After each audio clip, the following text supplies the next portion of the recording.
Nou ja, lyk my ons is 'n bietjie gestop, maar dit klink of ons nou weer reg is vir ons storie. Maar ons gaan vanoggend aan, laasweek het ons gepraat oor die Pasgafees, nê. Een keer in 'n jaar, in die eerste maand, het hulle daardie wonderlike herdenking van gevier van toe hulle uit Egipte verlos is. Maar Vader Jahwe het vir hulle 'n baie besondere pad daar deur die woestyn gevat. Hulle moes nie geloop het waar hulle wil nie. En ons lees in die Bybel dat toe hulle die tabernakel, kan hulle nog onthou wat is die tabernakel? Is daar waar die Lewiete die offers gebring het. Toe hulle hom opgeslaan het daar 'n baie groot ding gebeur. Baie groot. Toe Moses hulle die tabernakel so opstel en voor Vader Jahwe staan en sê, hier is hy Vader Jahwe, presies die huis wat u wil hê. Toe kom daar uit die hemel uit 'n wolk, die heerlikheid van Jahwe, en hy kom so oor die tabernakel. Maats, en elke liewe dag sou daardie wolk in die dag, en hy het in die aand in 'n vuurkolom verander, in 'n vuur.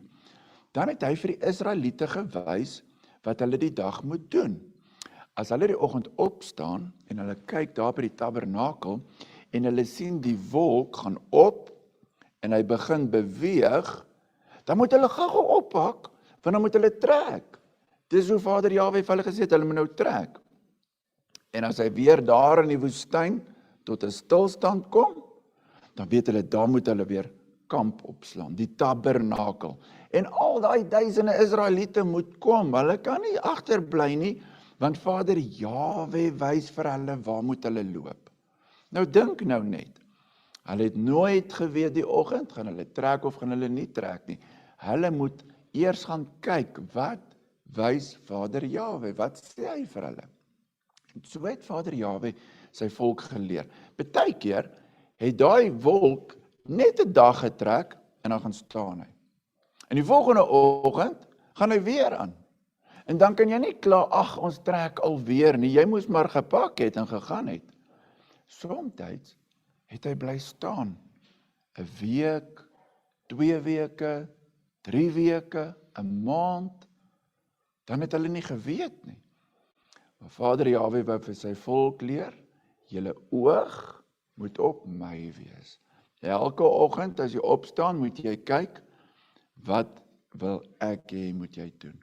En so het die Israeliete geweet, Vader Jahwe is met hulle. Hulle hoef nie bekommerd te wees nie. Hulle het baie van daai wolkkolom en vuur gehou, want dit het vir hulle gesê, Vader Jahwe is by sy huis, en as hy daar by die tabernakel is, daar by die priesters, dan het hulle herinner, ons moet lewe, soos wat Vader Jahwe wil hê ons moet lewe, sy gebooie en sy wette onderhou.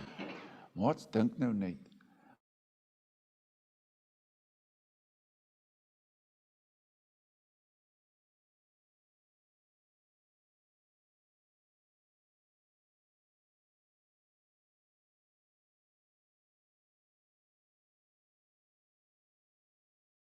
wat onthou julle van Lewi se seuns, hulle moes die pale en die tente oprol en die waantjies pak, so hulle moes elke oggend mooi gekyk het. Vader Jahwe leer vir sy volk hier in Numeri 9, vra vir pappa en mamma om dit vir julle weer te lees, dat hy trek met die wolk en die vuur vooruit en die Israeliete moet volg. En waarheen trek hy? Hy trek na die beloofde land. Dis waarheen hulle op pad was. Hulle was ongehoorsaam, ons het dit mos nou al gesels, of ons gaan dit nog gesels, dat hulle was ongehoorsaam, toe moes hulle 'n ekstra draai loop, 40 jaar, maar daaroor gaan ons ander dag gesels.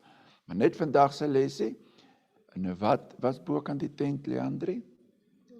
'n wolk, en in die aand het hy verander in 'n vuur, sodat almal hom kon sien. Kom ons sit net so dan bid ons. Vader Jahwe, baie dankie vir u woord. Dankie dat u volk gelei het met 'n vuur en 'n wolkkolom. Dankie dat u ook vir ons elke dag lei deur die woord en die gees. Dankie dat u met ons is en dat ons weet, ons is op pad na die grootste beloofde land om eendag net by u te wees. Amen. Nou ja, maats, totsiens, tot volgende week.